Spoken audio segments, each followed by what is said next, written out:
1944ခုနှစ် D-Day Normandy ကမ်းခြေတမိုင်းထဲကအကြီးဆုံးစစ်စင်ယူပြီးဆုံးတဲ့နောက်ညမှာပဲစစ်သားတချို့ကလူမရှိတဲ့နေရာကကြားဟိရတဲ့အတန်တွေမမြင်ရတဲ့အရေးတွေတွေ့ခဲ့ပြီးတချို့ကတော့ပျောက်ဆုံးသွားခဲ့ပါတယ်။ဒီအကြောင်းအရာတွေကိုပုံပြင်လို့မထင်လိုက်ပါနဲ့။အမှန်တကယ်တော့ Icarus စစ်တပ်တိုင်းများ UK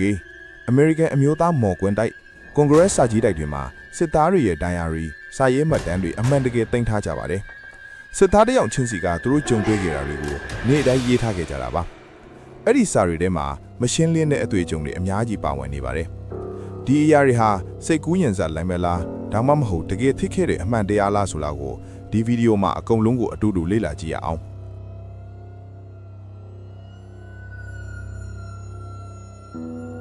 Unidentified songs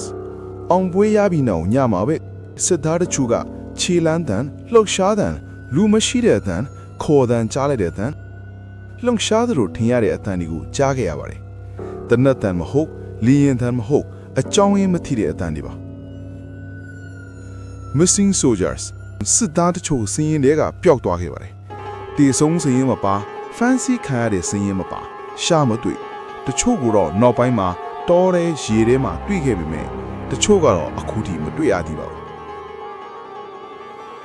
Shadow figures ဒီဒီညမှာလေထီးစစ်သားတွေဟာ Normandy တောအုပ်ထဲဆင်းခဲ့ကြပါတယ်အမောင်ထဲမှာလူလိုမြင်ရတဲ့အရိပ်တွေလိုက်လာတယ်လို့ထင်ရတဲ့အရာတွေကိုမြင်ခဲ့ကြတယ်လို့ဆိုပါတယ်ဒါပေမဲ့နောက်ပြန်ကြည့်တဲ့အခါမှာတော့ဘာမှမရှိတော့ပါဘူးဂျာမန်စစ်သားတွေစိတ်ဝင်စားစရာကဂျာမန်ဘက်စစ်သားတွေကပါအလားတူအတွေ့အကြုံတွေပြောခဲ့ကြတာပါဒါဟာတိုက်ခိုက်သူတစ်ဖက်တည်းမဟုတ်ဘဲနှစ်ဖက်လုံးကျုံခဲ့တာပါ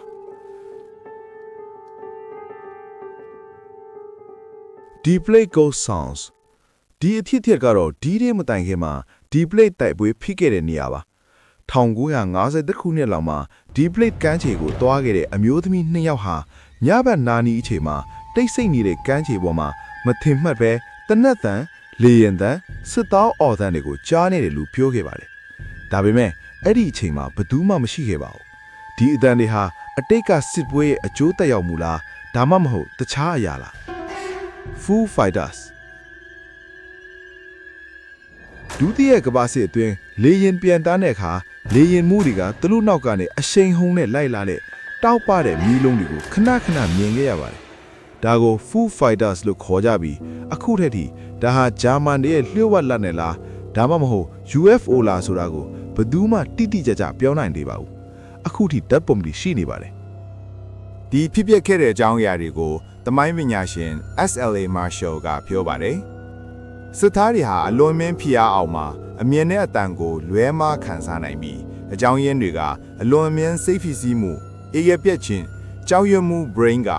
ကိုယ့်ကိုကာကွယ်ဖို့အရာတွေဖန်တီးပေးတတ်ပါတယ်ဒါဆိုဒီအရာတွေဟာစိတ်ဖိစီးမှုကြောင့်ပဲလားဒါမှမဟုတ်လူသားတွေမရှင်းနိုင်တဲ့အရာတချို့ရှိနေသလားသင်တို့ရဲ့မြင်မှာကော comment မှာမျှဝေပေးခဲ့ပါနော်